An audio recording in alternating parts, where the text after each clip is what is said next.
call came on a Tuesday morning in October while I was sitting at my kitchen table with a half-eaten bowl of oatmeal and the local news playing low in the background. Nothing special about that morning. I remember thinking I needed to call my dentist to reschedule an appointment. I remember the way the light came through the window over the sink, that pale autumn light that always makes me a little melancholy.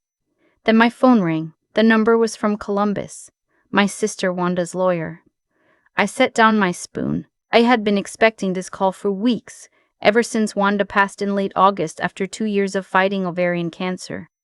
We had been close once, very close, but life had pulled us in different directions after I moved to Portland, Oregon, and she stayed behind in Ohio. We still called each other every Sunday. We still sent cards on birthdays, but I hadn't seen her in person since the summer before her diagnosis, and I will carry that guilt with me for the rest of my days. The lawyer's name was Mr. Harrington. He had a careful, measured voice, the kind that doesn't waste syllables. He told me Wanda had left me everything. Her house in Columbus paid off, her investment accounts, a small rental property she'd quietly purchased 15 years ago that I hadn't even known about. All of it together, he said, came to just over $2.4 million. I sat there at my kitchen table and I didn't say a word for a long moment. The news anchor on TV was talking about rain coming in from the coast. My oatmeal was getting cold. "Mrs. Aldridge," Mr. Harrington said, "are you still there?" "Yes," I said. "I'm here." I was 63 years old. I had worked as a licensed practical nurse for 31 years, the last 14 at a home health agency that sent me to elderly patients across the county. My feet hurt most mornings. My savings account had enough to cover about 4 months of expenses if I ever lost my job. I had a 2017 Honda Civic with 112,000 miles on it, and I'd been putting off replacing the rear tires for 2 months because I kept hoping things would slow down enough for me to breathe. $2.4 million. I thanked Mr. Harrington and told him I would be in touch.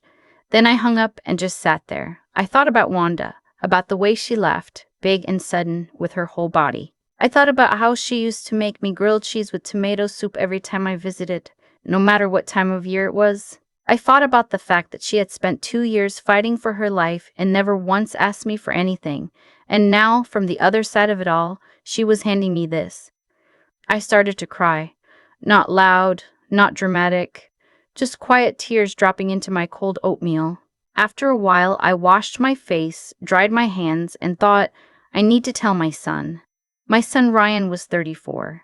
He and his wife Kayla had been living with me for just over a year. The arrangement had started because Ryan lost his job during a round of layoffs at the marketing firm where he'd worked for 6 years.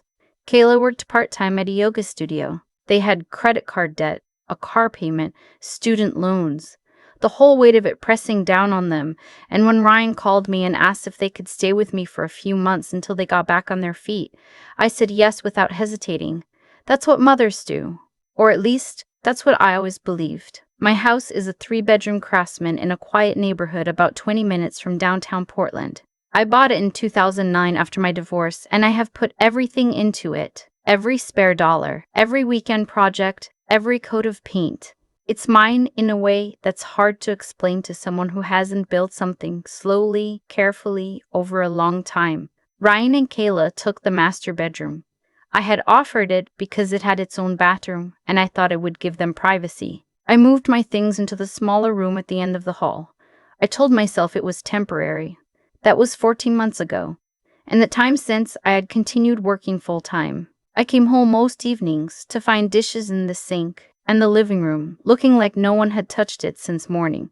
Kayla left her yoga bags and water bottles and skincare products all over the bathroom counter. My bathroom, which I had started using again because she told me the fixtures in the master were bothering her back.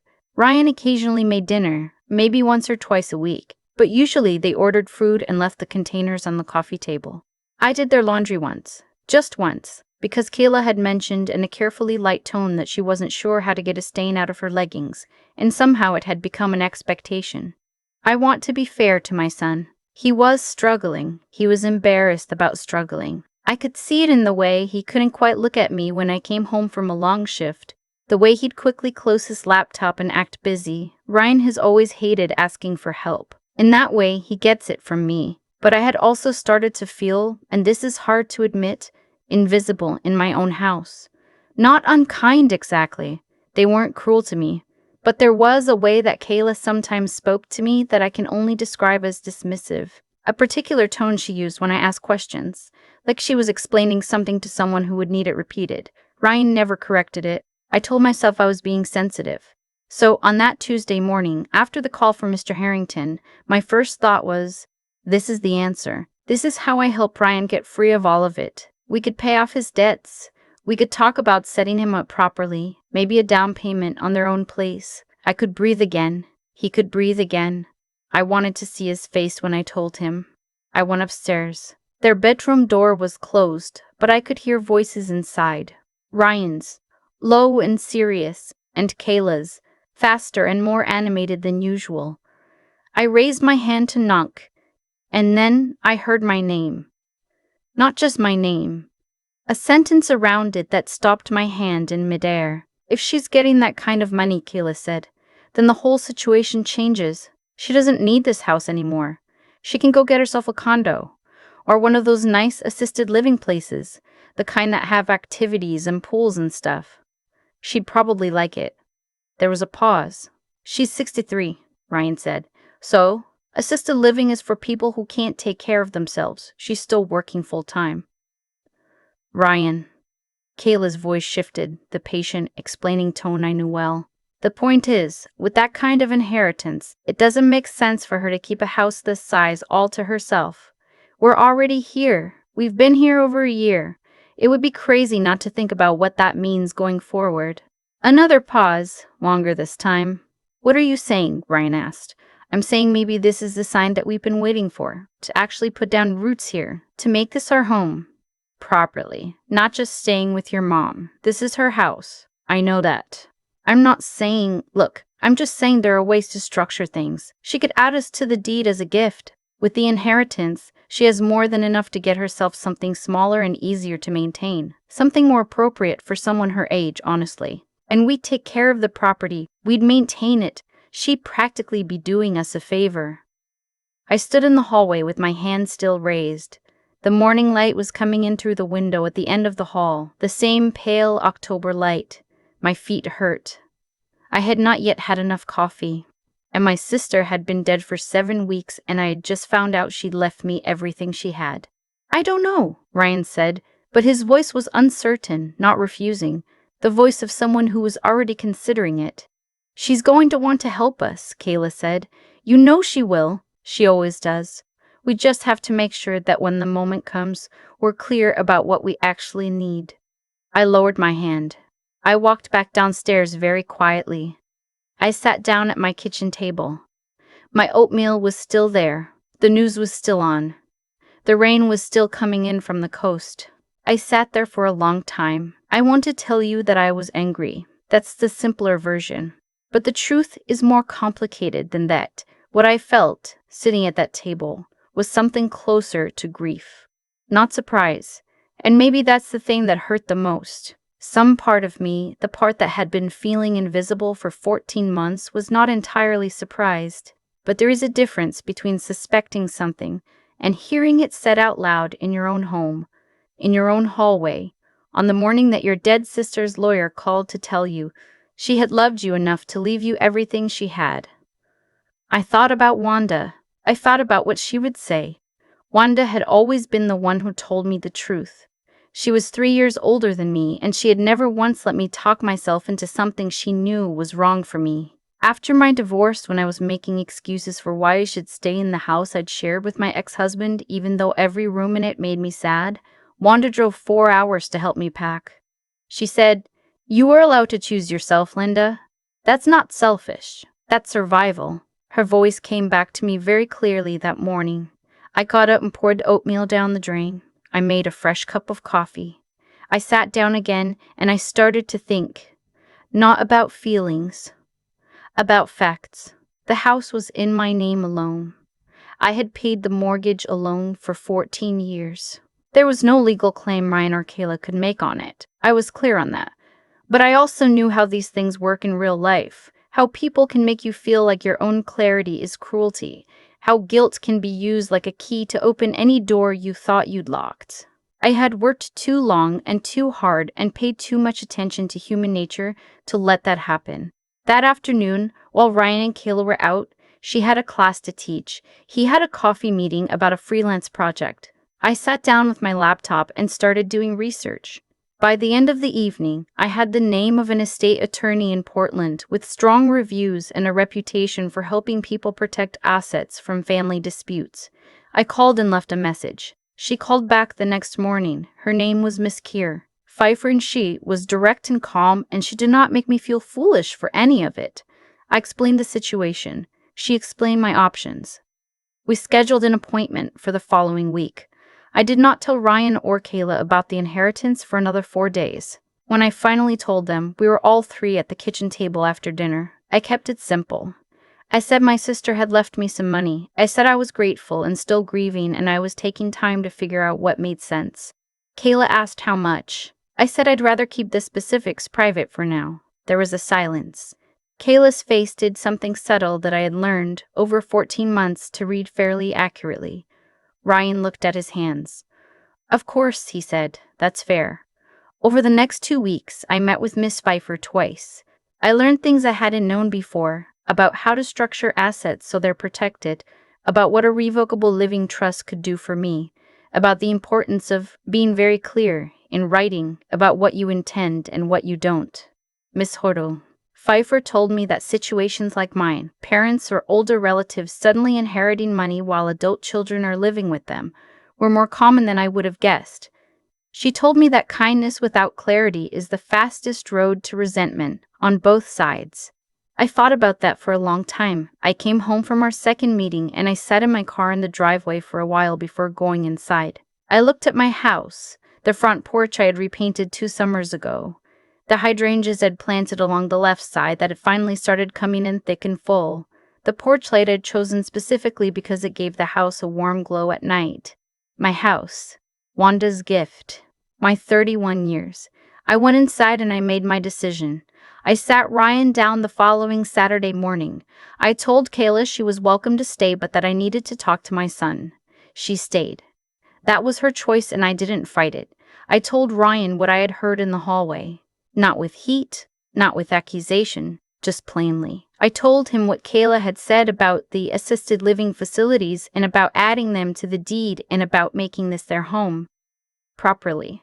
I told him that I had stood in that hallway for a while and then walked back downstairs, and spent several days thinking about it before I said anything. Ryan went pale. He started to speak and then stopped. He looked at Kayla. She was very still. I want you to know, I said, that none of that is going to happen. My name is on the deed and it will stay there. This house is not something I'm gifting to anyone. And the inheritance my sister left me is going into a trust in my name, managed by an attorney, and I will decide how it's used. Kayla started to say something. I looked at her steadily, and she stopped. I also want you to know, I said, turning back to Ryan, that I love you. I have always loved you, and I think, somewhere in there, you love me too. But love is not the same thing as an unlimited resource. I have been doing your laundry and sleeping in the small bedroom and working full-time and saying nothing for over a year, because I wanted to give you time to get back on your feet. That was my choice. I made it freely. I paused. But I'm 63 years old. I am not in a nursing home. I am not declining. I am a working woman who owns her home and has just inherited a significant amount of money from a sister who spent 2 years dying of cancer, and I will not be managing my own life around anyone else's expectations of what I should do with it. Ryan had tears in his eyes by then. Real ones. I know the difference with my son. He said, Mom, I didn't say any of that. That wasn't me. I know, I said. But you didn't say it wasn't you either. That landed the way I meant it to. We sat there for a while. Kayla eventually got up and went to the bedroom. Ryan and I talked for a long time after that. Really talked. The way we hadn't in years. He told me things I had suspected, but never heard directly. That he'd felt ashamed living with me. That Kayla had been pressuring him in ways he hadn't known how to handle. That he'd been slowly losing himself trying to be everything she needed him to be. He cried at the kitchen table, my grown son, and I held his hand and let him. I told him I had already spoken with an attorney about setting aside a portion of my inheritance to help him clear his debt. on the condition that it was his debt, not theirs, and that he start meeting with a financial counselor to rebuild from a better foundation. I told him I was not shutting him out. I was just finally choosing myself, the way Wanda always said I was allowed to do. He nodded. He said he understood. I think he meant it. They moved out 6 weeks later. Ryan found a room in a house share with a couple of colleagues from a new job he'd landed. Kayla went to stay with her sister in Scottsdale. Last I heard, they were taking some time apart. I don't know what will come of that, and I've decided it's not mine to manage. The week after they left, I reclaimed my bedroom. I moved my things back in. My books, my reading lamp, the quilt my mother made me that I'd had folded in a box in the closet for a year and a half. I took a long bath on a Friday night with the door open and music playing from my little Bluetooth speaker on the windowsill. I made oatmeal on Saturday morning and sat at the kitchen table and looked at the light coming through the window over the sink. I thought about Wanda. I have used part of her gift to pay off the last of my own small debts. I've made an appointment to get the rear tires on my Honda replaced. I've been talking with a travel agent about a trip to Ireland. Wanda and I had always said we'd go someday, and I have decided that someday is going to be next spring. I still work.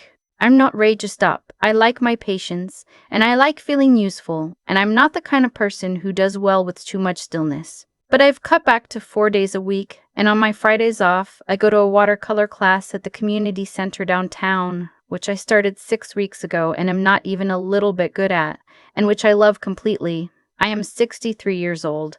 I am not in an assisted living facility. I am not declining.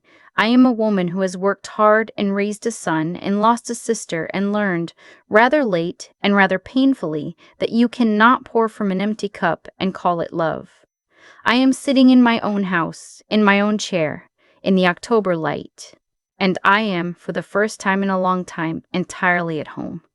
I've thought about that Tuesday morning more times than I can count. The oatmeal going cold, the pale October light, Mr. Harrington's careful voice on the phone, and then, just minutes later, standing in my own hallway with my hand raised to knock, hearing my future being discussed like a piece of furniture someone needed to rearrange.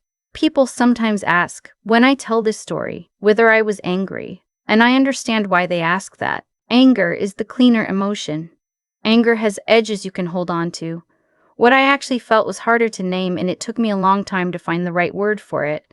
The word is consequence, not punishment, not fate, just a quiet, inevitable logic of how things unfold when people make choices. All people, including me. I made choices too. I gave up my bedroom. I did the laundry. I came home from 12-hour shifts and said nothing about the dishes in the sink or the bags left across the bathroom counter. I told myself it was love, and it was. But it was love without honesty, which is a kind of kindness that eventually stops being kind at all. When you let people treat you as less than you are, when you shrink yourself to make room for their comfort, you are not protecting them. You are teaching them that your limits don't exist. Kayla didn't appear out of nowhere. I had over 14 months shown her exactly how much she could take without consequence.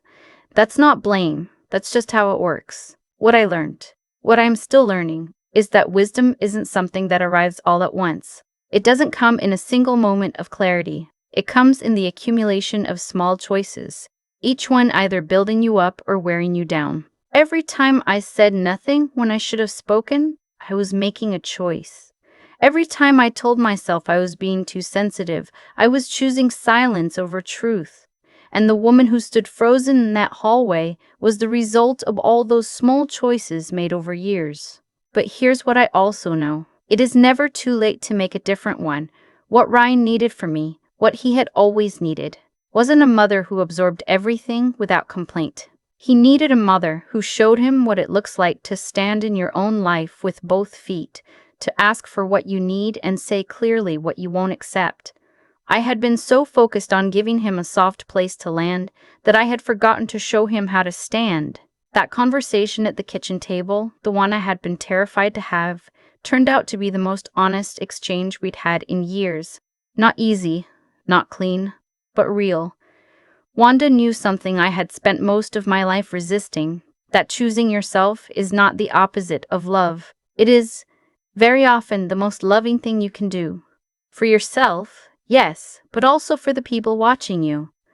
Our children learn from what we do far more than from what we say. When I finally reclaimed my bedroom, when I called the attorney, when I sat down and told my son the truth without flinching, I was not being selfish. I was finally being honest. And honesty, even when it hurts, is the only ground anything real can grow from. I think about Wanda every day. I think about the 2 years she spent fighting for her life, and how she spent the time she had left making sure I would be taken care of. She didn't leave me money so I could give it away. She left it so I could finally live without bracing for the next thing. That was her last gift, and I intend to honor it by actually receiving it. I'm going to Ireland next spring. I'm not good at watercolors yet. My rear tires are new. I am 63 years old and I am just getting started.